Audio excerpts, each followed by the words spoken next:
ರಾಯಚೂರು ಜಿಲ್ಲೆಯಲ್ಲಿ ನಡೆದ ಸರಣಿ ಕೊಲೆ ಹಾಗೂ ಅತ್ಯಾಚಾರ ಪ್ರಕರಣಗಳನ್ನು ಖಂಡಿಸಿ ಆರೋಪಿಗಳನ್ನು ಕೂಡಲೇ ಬಂಧಿಸಿ ಸಂತ್ರಸ್ತ ಕುಟುಂಬಗಳಿಗೆ ನ್ಯಾಯ ಒದಗಿಸಬೇಕೆಂದು ಆಗ್ರಹಿಸಿ ಗಂಗಾವತಿ ನಗರದಲ್ಲಿ ದಲಿತ ಪರ ಸಂಘಟನೆಗಳ ಒಕ್ಕೂಟ ಪ್ರತಿಭಟನೆ ನಡೆಸಿದ್ದಾರೆ.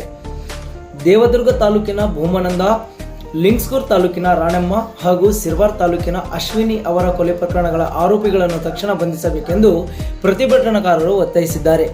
ತಪ್ಪಿತಸ್ಥರಿಗೆ ಕಠಿಣ ಶಿಕ್ಷೆ ವಿಧಿಸುವುದರ ಜೊತೆಗೆ ಸಂತ್ರಸ್ತ ಕುಟುಂಬಗಳಿಗೆ ಸೂಕ್ತ ಪರಿಹಾರ ಹಾಗೂ ಪೊಲೀಸ್ ರಕ್ಷಣೆ ನೀಡಬೇಕೆಂದು ಆಗ್ರಹಿಸಿದ್ದಾರೆ.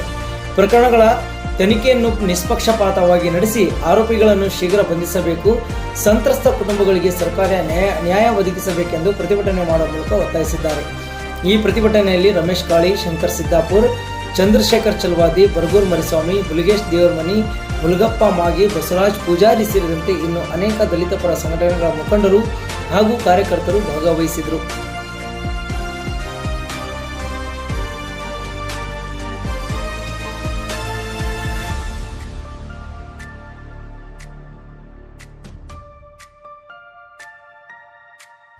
ನಮ್ಮ ಗಂಗಾವತಿ ತಾಲೂಕಿನಲ್ಲಿ ದಲಿತ ಪರ ಸಂಘಟನೆಯ ಒಕ್ಕೂಟದಿಂದ ಈ ಕಾರ್ಯಕ್ರಮ ಹಮ್ಮಿಕೊಂಡಿರುವ ಉದ್ದೇಶ ಇಷ್ಟೇ. ಇವತ್ತು ಈ ದೇಶದಲ್ಲಿ ಶಾಸಕಾಂಗ, ಕಾರ್ಯಾಂಗ, ನ್ಯಾಯಾಂಗದ ವ್ಯಾಪ್ತಿಯಲ್ಲಿ ಇವತ್ತು ಈ ದೇಶದಲ್ಲಿ ಕಾನೂನು ಕಾಪಾಡುವಂಥ ಅಂಗಗಳಿದಾವ. ಈ ಅಂಗದ ವ್ಯಾಪ್ತಿಯಲ್ಲಿ ಇವತ್ತು ಇಂಥ ವಿಷಯಕ್ಕೆ ಸುಪ್ರೀಂ ಕೋರ್ಟ್ ಎಂಟ್ರಿ ಆಗಿ ಅಲ್ಲಿ ಆದಂಥ ಅವಮಾನವನ್ನು ಫೈಲು ತರಿಸ್ಕೊಂಡು ಅವರಿಗೆ ಕಠಿಣ ಶಿಕ್ಷೆ ಕೊಡಬೇಕಂತೇಳಿ ಇವತ್ತು ನ್ಯಾಯಾಂಗದ ವ್ಯಾಪ್ತಿಗೆ ಒಳಪಟ್ಟಂಥ ವಿಚಾರವನ್ನು ತನಿಖೆ ಮಾಡಿ ಇವತ್ತು ಮಲ್ಲಿಕಾರ್ಜುನ ಸಾಹೇಬರು ಅವರೊಬ್ಬ ರಾಷ್ಟ್ರೀಯ ಅಧ್ಯಕ್ಷರು ಇತ್ತು, ಅಂಥ ದೊಡ್ಡ ಅಧಿಕಾರಿಗೆ ಅವಮಾನ ಇಟ್ಟಂದ್ರೆ ಇನ್ನು ಸಾಮಾನ್ಯ ಜನಗಳ ವಿಷಯ ಏನು?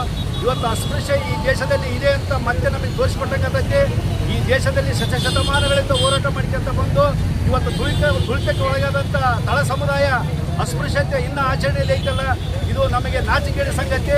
ಆ ಕಾರಣದಿಂದ ಇವತ್ತು ಶಾಸಕಾಂಗ, ಕಾರ್ಯಾಂಗ, ನ್ಯಾಯಾಂಗದ ವ್ಯಾಪ್ತಿ ನಮ್ಮ ದೇಶದಲ್ಲಿ ಇರ್ತಕ್ಕಂಥದ್ದು ಇದು ಎಲ್ಲ ದೃಷ್ಟಿಯಿಂದ ನ್ಯಾಯ ಸಿಗುವಂಥ ಕಾರ್ಯ ಆಗಬೇಕು. ಇವತ್ತು ಏನಪ್ಪ ಅಂದ್ರೆ ಈ ಒಂದು ತಳ ಸಮುದಾಯ, ಶೋಷಿತ ಸಮುದಾಯ, ಇವು ಅಸ್ಪೃಶ್ಯತೆ ಇರುವುದರಿಂದ ಇವತ್ತು ಜಂತರ ಮಂತ್ರನಲ್ಲಿ ಇವತ್ತು ಆ ಒಂದು ಮೀಸಲಾತಿ ಬೇಡಂತ ಹೋರಾಟ ಮಾಡ್ತಾರೆ. ಇದ್ರ ಉದ್ದೇಶ ಇಷ್ಟೇ. ಯಾವುದೇ ಒಂದು ಕೆಟ್ಟ ಮನಸ್ಸಿನಿಂದ ಇವತ್ತು ಬೇಡಂತ ಅಂತಾರೆ. ಆದರೆ ಆರ್ಥಿಕ ಸ್ಥಿತಿಯಿಂದ ಸುಧಾರಿಸಿಕೊಳ್ಳುವ ಒಂದು ವಿಚಾರವಾಗಿರ್ಬೋದು. ಮೀಸಲಾತಿ ಎಂಬುದು ಈ ಅಸ್ಪೃಶ್ಯತೆ ಈ ರೀತಿ ಇರೋದ್ರಿಂದ ಇವತ್ತು ಎಲ್ಲರ ಸಮಾನ ಅಂತಂದ್ರೆ ಅದಕ್ಕೆ ಉತ್ತರ ಕೊಡಲು ತಪ್ಪೇನಿಲ್ಲ. ಆದರೆ ಈ ಶತಮಾನಗಳಿಂದ ಹೋರಾಟ ಮಾಡ್ಕೊಂಡು ಬರೋ ಉದ್ದೇಶ ಇಷ್ಟೇ. ಡಾಕ್ಟರ್ ಬಾಬಾ ಸಾಹೇಬ್ ಅಂಬೇಡ್ಕರ್ ಅವರು ಸಂವಿಧಾನದಲ್ಲಿ ಹೇಳ್ಯಾರ, ಇವತ್ತು ಸಂವಿಧಾನದ 17ನೇ ಕಲಂ ಅನುಚ್ಛೇದ 17ರಲ್ಲಿ ಯಾರೇ ಅಸ್ಪೃಶ್ಯತೆ ಮಾಡಿದ ಅವ್ರನ್ನ ಸಂಪೂರ್ಣ ನಿಷೇಧ ಆಗಬೇಕು, ಅವರಿಗೆ ಕಠಿಣ ಶಿಕ್ಷೆ ಕೊಡಬೇಕಂತೈತಿ. ಆ ಕಾರಣದಿಂದ ಇವತ್ತು ನ್ಯಾಯವನ್ನು ಸಿಗೋ ರೀತಿಯಲ್ಲಿ ಇವತ್ತು ಆಗ್ಬೇಕಂತೇಳಿ ನನ್ನ ಒಂದು ಮನವಿ. ಜೈ ಭೀಮ್. ಜೈ ಭೀಮ್. ದಲಿತ ಪರ ಸಂಘಟನೆಗಳ ಒಕ್ಕೂಟದಿಂದ ಇವತ್ತೇನು ಕೊಪ್ಪಳ ಜಿಲ್ಲೆ ಗಂಗಾವತಿ ತಾಲೂಕಿನಲ್ಲಿ ಇವತ್ತು ಈ ಒಂದು ಹೋರಾಟ ಪ್ರತಿಭಟನೆ ಮಾಡ್ತಕ್ಕಂಥ ಉದ್ದೇಶ ಏನಪ್ಪ ಅಂತಂದರೆ, ಇವತ್ತು ಉತ್ತರಾಖಂಡದಲ್ಲಿ ರಾಮಲೀಲಾ ಮೈದಾನದಲ್ಲಿ ಇವತ್ತು AICC ರಾಷ್ಟ್ರೀಯ ಅಧ್ಯಕ್ಷರಾಗಿರ್ತಕ್ಕಂಥ ಮಲ್ಲಿಕಾರ್ಜುನ್ ಖರ್ಗೆ ಸಾಹೇಬರು, ವಿರೋಧ ಪಕ್ಷದ ನಾಯಕರಾಗಿರ್ತಕ್ಕಂಥ ಮಲ್ಲಿಕಾರ್ಜುನ್ ಖರ್ಗೆ ಸಾಹೇಬರಿಗೆ ಇವತ್ತೇನು ಅವರು ಮಾಡಿದ ಭಾಷಣದ ನಂತರ ಅಲ್ಲಿರ್ತಕ್ಕಂಥ ಮನುವಾದಿ ಮನಸ್ಥಿತಿಗಳು ಅವರು ಮಾಡಿ ಹೋಗಿರ್ತಕ್ಕಂಥ ಸ್ಥಳವನ್ನು ಇವತ್ತು ಉಚ್ಚೆ ಹಾಕಿ ಮತ್ತು ನೀರು ಹಾಕುವುದರ ಮುಖಾಂತರ ಹೋಮ ಯಜ್ಞಗಳನ್ನು ಮಾಡುವುದರ ಮುಖಾಂತರ ಇವತ್ತು ಅವರಿಗೆ ಅವಮಾನ ಮಾಡಿ ಶುದ್ಧೀಕರಣ ಮಾಡಿರ್ತಕ್ಕಂಥದ್ದು ದೇಶದ ನಾಗರಿಕರ ತಲೆ ತಗ್ಗಿಸ್ತಕ್ಕಂಥ ಕೆಲಸ ಆಗಿದೆ. ಹಾಗಾಗಿ ಇಂಥ ಮನುವಾದಿ ಮನಸ್ಥಿತಿಗಳು ಇಡೀ ಹಳ್ಳಿಗಳಲ್ಲಿ ದೇಶದಲ್ಲಿ ಎಕ್ಕಿಲ್ಲದೆ ಹುಟ್ಟುತ್ತಾ ಇದ್ದಾರೆ. ಇಂಥವ್ರನ್ನೆಲ್ಲ ಬಗ್ಗು ಬಡಿಬೇಕಪ್ಪ ಅಂದರೆ ನಮ್ಮ ಈ ದೇಶದ ಬಹುಸಂಖ್ಯಾತರೆಲ್ಲರೂ ನಾವೆಲ್ಲರೂ ಒಂದಾಗಬೇಕಾಗಿದೆ. ಇವತ್ತು ನಮ್ಮ ಕರ್ನಾಟಕ ರಾಜ್ಯದಲ್ಲಿ ರಾಯಚೂರು ಜಿಲ್ಲೆಯಲ್ಲಿ ಸತತವಾಗಿ 3 ಪ್ರಕರಣಗಳು ಬೆಳಕಿಗೆ ಬಂದವು.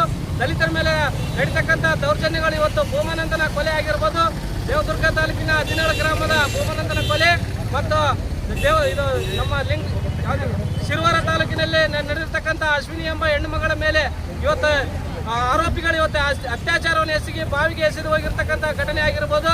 ಇವತ್ತು ಕೊಪ್ಪಳ ಜಿಲ್ಲೆಯಲ್ಲಿ 7 ಜನ ಆರೋಪಿಗಳು ಇವತ್ತು ಸಣ್ಣ ಹೆಣ್ಣು ಮಗಳ ಮೇಲೆ ಅತ್ಯಾಚಾರವನ್ನು ಎಸಗಿ ಪೋಕ್ಸೋ ಕಾಯ್ದೆ ಅಡಿಯಲ್ಲಿ ಅವ್ರ ಮೇಲೆ ಕೇಸ್ ಆಗಿರ್ತಕ್ಕಂಥ ಆಗಿರ್ಬೋದು. ಇದೇ ತರನಾಗಿ ನಮ್ಮ ಕೊಪ್ಪಳ ಜಿಲ್ಲೆಯಲ್ಲಿ ಮತ್ತು ಕರ್ನಾಟಕ ರಾಜ್ಯದಲ್ಲಿ, ಭಾರತ ದೇಶದಲ್ಲಿ ಇವತ್ತು ಎಗ್ಗಿಲ್ಲದೆ ದಿನ ಒಂದು ವರ್ಷಕ್ಕೆ 2000 ಅಟ್ರಾಸಿಟಿ ಕೇಸ್ಗಳು ಇವತ್ತು ನಮ್ಮ ದೇಶದಲ್ಲಿ ಪ್ರಕರಣಗಳು ದಾಖಲಾಗ್ತಿದ್ದಾವೆ. ಇದಕ್ಕೆಲ್ಲ ಆಗ್ತಕ್ಕಂಥ ಸರ್ಕಾರಗಳೇ ನೇರ ಕಾರಣವಾಗ್ತಾ ಇದ್ದಾವೆ.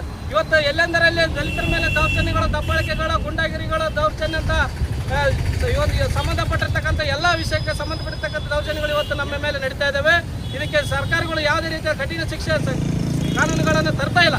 ಸೊ ಹಾಗಾಗಿ ಇವತ್ತು ಸರ್ಕಾರಕ್ಕೆ ನಾವು ಎಚ್ಚರಿಕೆ ಕೊಡೋದೇನಪ್ಪ ಅಂತಂದ್ರೆ ಈ ದೇಶದ ಮನುವಾದಿಗಳು ಮತ್ತೆ ಈ ದೇಶದಲ್ಲಿ ಮನುಸ್ಮೃತಿಯನ್ನು ಜಾರಿ ತರಬೇಕಂತೇಳಿ ಹುನ್ನಾರಗಳನ್ನು ಇಟ್ಕೊಂಡು ಇವತ್ತು ಹಿಂದೂಪರ ಸಂಘಟನೆಗಳು, ಬಜರಂಗ ದಳದಂಥ ಸಂಘಟನೆಗಳು ಇವತ್ತು ಯಾವುದೇ ರೀತಿಯಾದಂಥ ಪ್ರಕರಣಗಳ ಬಗ್ಗೆ ಒಂದು ಧ್ವನಿ ಎತ್ತಾ ಇಲ್ಲ.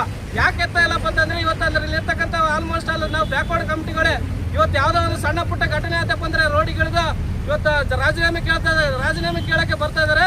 ಆದ್ರೆ ಒಂದು ಕೊಲೆ ಆಗ್ತಾ ಇದೆ, ಒಂದು ಅತ್ಯಾಚಾರ ಆಗ್ತಿದೆ, ಒಂದು ದೌರ್ಜನ್ಯ ಆಗ್ತಿದೆ, ಇವತ್ತು ಅವಮಾನಗಳಾಗ್ತಿದೆ ಅಂತಂದ್ರೆ ಯಾವೊಬ್ಬ RSS ಮೈಂಡ್ಗಳು ಇವತ್ತು ಬಜರಂಗ ದಳದಂಥ ಮೈಂಡ್ಗಳು ಇವತ್ತು ನಮ್ಮ ಮನುವಾದಿ ಮನಸ್ಥಿತಿಗಳು ಯಾರೊಬ್ಬರು ಧ್ವನಿ ಎತ್ತಾ ಇಲ್ಲ.